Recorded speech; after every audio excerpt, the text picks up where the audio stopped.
सुप्रभात बच्चों। कक्षा चौथी, विषय हिंदी, उप विषय पाठ 10 हवा चली कविता। पुस्तक का नाम नई गुलमोहर हिंदी पाठ्य पुस्तक। व्याख्यान 1। बच्चों, आज हम इस कविता के माध्यम से हवा के विविध रूपों एवं मानव जीवन में इसकी क्या महत्ता है, इससे परिचित होंगे, अर्थात इसके बारे में जानेंगे। अभी यहाँ अभी वहाँ, रुकी कहाँ गई कहाँ, नगर नगर गली गली, हवा चली हवा चली।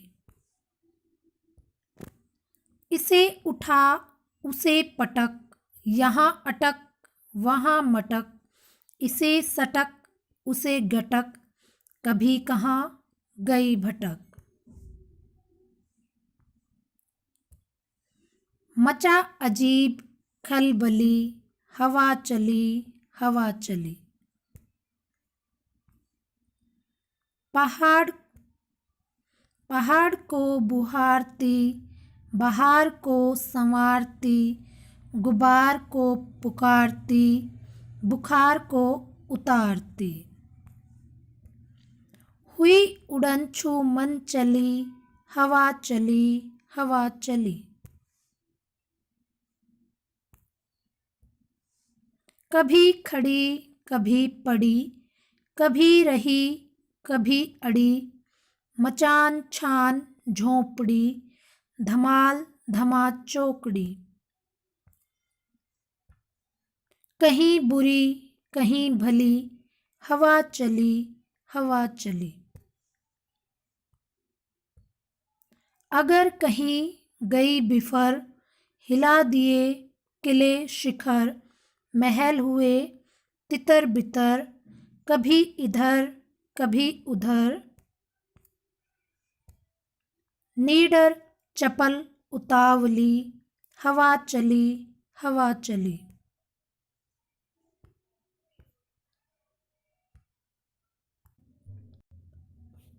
अभी यहाँ अभी वहाँ, रुकी कहाँ गई कहाँ, नगर नगर गली गली, हवा चली हवा चली। तो बच्चों, हवा निरंतर बहती रहती है। यह कभी तेज चलती है तो कभी अपनी मस्ती में मंद गति से, अर्थात धीरे धीरे चलती है। अभी यहाँ हमें ऐसा लगता है जैसे अभी यहाँ थी, अभी वहाँ, और वह अभी वहाँ चली गई। हमें ऐसा प्रतीत होता है जैसे हवा अभी यहाँ थी और अभी वहाँ चली गई। फिर हम सोचते हैं रुकी कहाँ गई कहाँ, मीन्स मतलब यह है कि हवा कहाँ पर रुकी है और कहाँ पर वह चली गई है। नगर नगर गली गली, हवा जो है हर जगह बहती रहती है, सर्वत्र बहती रहती है। नगरों में भी बहती है और गली गली में भी बहती रहती है। हवा चली हवा चली। तो बच्चों, हवा जो है वो निरंतर कभी धीरे तो कभी तेज चलती रहती है। इसे उठा उसे पटक, यहाँ अटक वहाँ मटक, इसे सटक उसे गटक, कभी कहाँ गई भटक। तो बच्चों, जब हवा तेज चलती है तो कभी किसी को गिरा देती है, किसी को पटक देती है, और जब वो धीरे चलती है तो हमें ऐसा लगता है जैसे वो कहीं पर अटक गई है, रुक गई है। कभी वह मटकती हुई चलती है और कभी खिसकती हुई चलती है धीरे धीरे, और कभी ऐसा लगता है जैसे मानव जाति की व्यवस्था को ही तहस नहस कर देती है। उसे गटक मीन्स वो ऐसा लगता है जैसे उसकी मनुष्य की व्यवस्था जो बनी हुई है उसको गिरा देती है, तहस नहस कर देती है। कभी कहाँ गई भटक, और कई बार ऐसा लगता है जैसे वो अपना रास्ता ही भूल गई है, भटक गई है और कहाँ चली गई है। मचा अजीब खलबली, हवा चली, हवा चली, और कई बार हमें खलबली मीन्स होता है हलचल। कई बार वो इतनी तीव्र गति से, तेज गति से चलती है कि हर तरफ अजीब सी खलबली मचा देती है।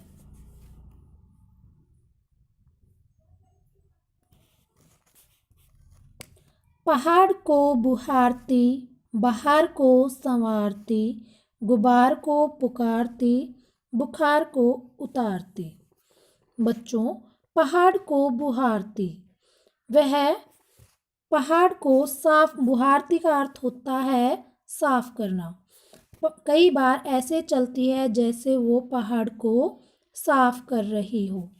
बहार को संवारती, संवारती का अर्थ होता है सुंदर बनाना, और कई बार अपनी मंद मंद गति से प्रकृति में फूलों को खिलाती हुई चलती है, बाहर ला देती है, तो वो प्रकृति को सुंदर बनाती हुई चलती है। गुबार को पुकारती, और कई बार वो ऐसे बहती है जैसे वो अपने घमंड को पुकार रही हो। बुखार को उतारती, और कई बार वो मानव जाति के लिए सुखकारी बन जाती है, मनुष्यों के रोग को मुक्त कर देती है। इस प्रकार बताया गया है कि हवा निरंतर बहती रहती है। हुई उड़नछू मन चली, हवा चली, हवा चली। मन चली का अर्थ होता है बच्चों मनमोजी, अपनी मस्ती में चलने वाली। हवा मनमोजी है और उड़नछू हो जाती है।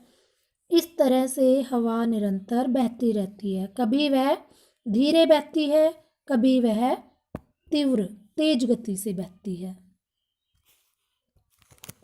कभी खड़ी, कभी पड़ी, कभी रही, कभी अड़ी, मचान छान झोंपड़ी, धमाल धमा चौकड़ी।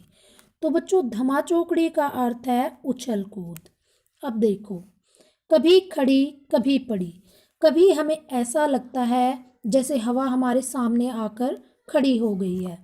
कभी पड़ी, और कभी हमें ऐसा लगता है जैसे वो पड़ी हुई बह रही है, नीचे ही बह रही है।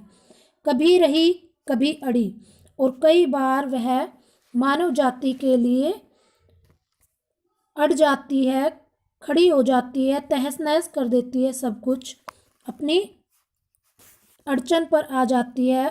तो क्या करती है कि झोंपड़ी को भी गिरा देती है, मचान को भी उड़ा ले जाती है, और वह धमा चौकड़ी करती हुई अर्थात उछल कूद करती हुई चलती है, धमाल मचाती हुई चलती है। जब वह तीव्र गति से चलती है तो बच्चों वह अपना विकराल रूप धारण कर लेती है।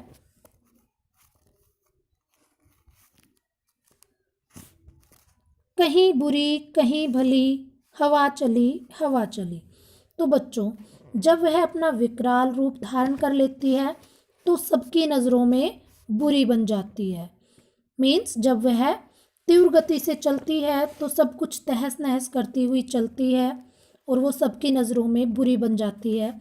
और जब शांति से चलती है तो सबको आनंद आता है और वह सबके लिए अच्छी बन जाती है, भली बन जाती है। इस प्रकार हवा सर्वत्र बहती रहती है, सब जगह बहती है और निरंतर बहती रहती है। अगर कहीं गई बिफर, हिला दिए किले शिखर, महल हुए तितर बितर, कभी इधर कभी उधर। बच्चों, बिफर का अर्थ होता है नाराज़ होना। क्या अर्थ होता है बिफर का? नाराज़ होना। और तितर बितर का अर्थ होता है इधर उधर। अगर कहीं गई बिफर, यदि हवा नाराज़ हो जाती है तो वो क्या करती है? तेज गति से बहेगी और किले शिखर को भी हिलाने की ताकत रखती है, उनको भी गिरा देती है। महल हुए तितर बितर, महलों को भी गिरा देती है, तोड़ देती है, छिन्न भिन्न कर देती है। इस तरह से हवा जब नाराज़ हो जाती है तो किले शिखर महलों को भी इधर उधर गिरा देती है, तोड़ देती है। नीडर चपल उतावली, हवा चली हवा चली। चपल का अर्थ होता है बच्चों चंचल। हवा नीडर और चंचल होती है और हमेशा चलती रहती है। बच्चों, आज हमने योगेंद्र दत्त द्वारा रचित कविता हवा चली में हमने जाना कि वायु के बिना जीवन असंभव है और जब वायु तीव्र गति से चलती है तो क्या क्या नुकसान देती है, और जब वह मंद मंद गति से चलती है तो मनुष्य के लिए किस तरह से वरदान साबित होती है। हमें इस कविता से ये सीख मिली कि हवा हमारे जीवन का आधार है और हवा निरंतर कर्म करती रहती है, चलती रहती है। अतः हमें भी काम को बोझ न समझकर अपना कर्म करते रहना चाहिए। अब हम पाठ में आए कठिन शब्द और शब्दार्थ व प्रश्न उत्तर जानेंगे। कठिन शब्द। नंबर 1 बुहारती, नंबर 2 रुकी, नंबर 3 संवारती, नंबर 4 उड़नछू, नंबर 5 झोंपड़ी, नंबर 6 चौकड़ी, नंबर 7 नीडर, नंबर 8 शिखर। एक बार पुनः दोहराते हैं। नंबर 1 बुहारती, नंबर 2 रुकी, नंबर 3 संवारती, नंबर 4 उड़नछू, नंबर 5 झोंपड़ी, नंबर 6 चौकड़ी, नंबर 7 नीडर, नंबर 8 शिखर।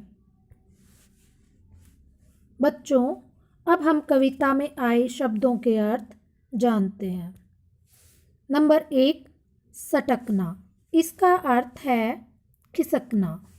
नंबर 2 खलबली, इसका अर्थ है हलचल। नंबर 3 बुहारना, इसका अर्थ है साफ करना। नंबर 4 संवारना, इसका अर्थ है सुंदर बनाना। नंबर 5 मनचली, इसका अर्थ है मनमोजी। नंबर 6 धमाचौकड़ी, इसका अर्थ है उछल कूद। नंबर 7 बिफरना, इसका अर्थ है नाराज होना। नंबर 8 तितर बितर, इसका अर्थ है इधर उधर। नंबर 9 चपल, इसका अर्थ है चंचल। बच्चों, एक बार हम पुनः शब्दार्थ को दोहराते हैं। नंबर 1 सटकना, इसका अर्थ है खिसकना। नंबर 2 खलबली, इसका अर्थ है हलचल। नंबर 3 बुहारना, इसका अर्थ है साफ करना। नंबर 4 संवारना, इसका अर्थ है सुंदर बनाना।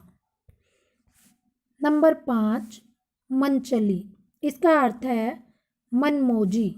नंबर 6 धमाचौकड़ी, इसका अर्थ है उछल कूद। नंबर 7 बिफरना, इसका अर्थ है नाराज होना। नंबर 8 तितर बितर, इसका अर्थ है इधर उधर। नंबर 9 चपल, इसका अर्थ है चंचल। बच्चों, अब हम कविता में आए मौखिक प्रश्नों को जानेंगे। निम्नलिखित प्रश्नों के उत्तर दीजिए। प्रश्न क, प्रस्तुत कविता के रचयिता का नाम बताइए। उत्तर है प्रस्तुत कविता के रचयिता का नाम श्री योगेंद्र दत्त है। प्रश्न ख, हवा किसको बुहारती है? उत्तर है हवा पहाड़ को बुहारती है। मौखिक प्रश्नों को एक बार पुनः दोहराते हैं। प्रश्न का प्रस्तुत कविता के रचयिता का नाम बताइए। उत्तर है प्रस्तुत कविता के रचयिता का नाम श्री योगेंद्र दत्त है। प्रश्न ख हवा किसको बुहारती है? उत्तर है हवा पहाड़ को बुहारती है। नंबर 1, सही उत्तर के सामने सही लगाइए। क कविता के आधार पर हवा में क्या नहीं है? नंबर 1, चंचलता। नंबर 2, स्थिरता। नंबर 3, अस्थिरता। बच्चों, कविता के आधार पर हवा में क्या नहीं है? तो बच्चों, नंबर 2 विकल्प हमारा सही है, स्थिरता।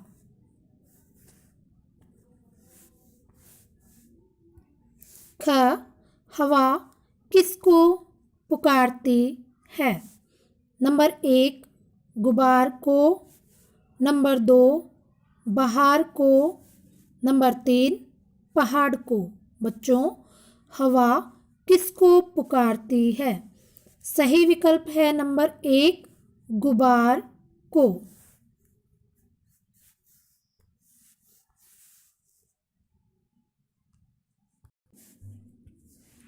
ग हवा कुछ देर के लिए कहीं भटक जाती है, यानी उसकी मात्रा कम हो जाती है, तो क्या होता है?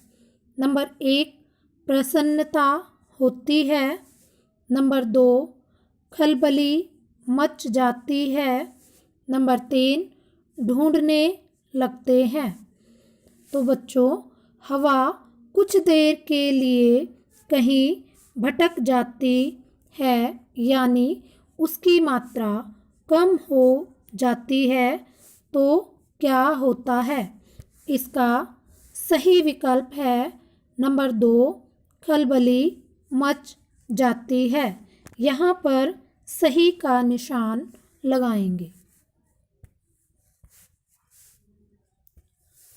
पाठ 10 हवा चली कविता। व्याख्यान 1 गृह कार्य। बच्चों, आज आपका गृह कार्य है कक्षा में कराए गए कठिन शब्द और शब्दार्थ अपनी कॉपी में लिखो। बच्चों, जो कविता के कठिन शब्द और शब्दार्थ हैं, उन्हें साफ व सुंदर लेख में आपको लिखना है। धन्यवाद।